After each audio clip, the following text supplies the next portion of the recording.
Good morning সবাইকে। তো আজ সকাল সকাল উঠে গেছি আমরা দুজন মিলে। এই যে আমরা রেডি হয়ে বেরিয়ে পড়েছিলাম।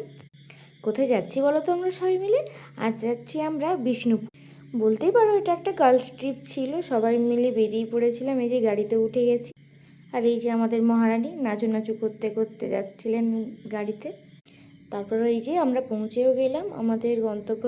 আমরা ফার্স্টে গেছিলাম বিষ্ণুপুর ঢোকার আগেই বনলতা নামে এক রিসর্ট কাম রেস্টুরেন্টের, বিশাল বড় এলাকা এটা, দেখতেই পাচ্ছ।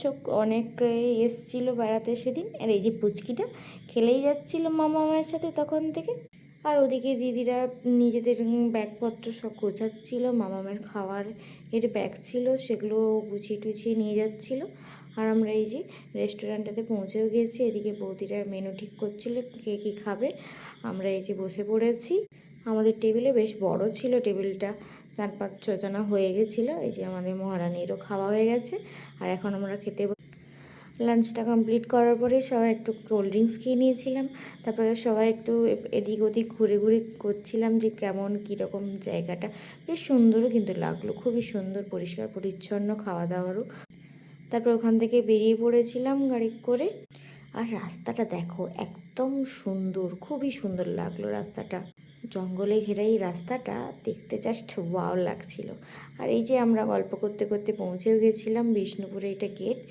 তারপর আমরা একটা মন্দিরে এসেছিলাম ফার্স্ট, বিষ্ণুপুরের একটা মন্দির।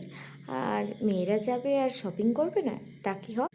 এখানে নানান ধরনের কাঠের জিনিসপত্র, অনেক কিছুই জিনিসপত্র ছিল। তো আমরা সব কিছু কেনাকাটার পরে আবারও একটা মন্দিরে চলে গেছিলাম। এই জায়গাটাও দেখো, ভীষণই সুন্দর পরিবেশটা। তারপরে যে এখানে ঠাকুর প্রণাম করে আমরা একটু ছবি টবি তুলে তারপর লস্যি খেয়ে নিলাম। তারপর বিকেলে আমরা সবাই মিলে চলে গেছিলাম পোড়ামাটি হাটে। এখানে কিন্তু বিশাল বড় মেলা বসে। আর এই যে দিদি এখানে ব্যাগ দেখছিল, ভীষণ সুন্দর সুন্দর ব্যাগ আমাদের মহারানীর। তো এই যে দেখো ফ্যান নিয়ে হাওয়া খাচ্ছে। তারপর ওখান থেকে বেরিয়ে আসতে আসতে প্রায় সন্ধে হয়ে গেছে। তারপর আমরা একটা চায়ের দোকানে দাঁড়িয়ে যে যার মতন লেমন টি, দুধ চা খেয়ে নিয়ে বাড়ি চলে এসেছিলাম সেদিন। চলো আজকের মতো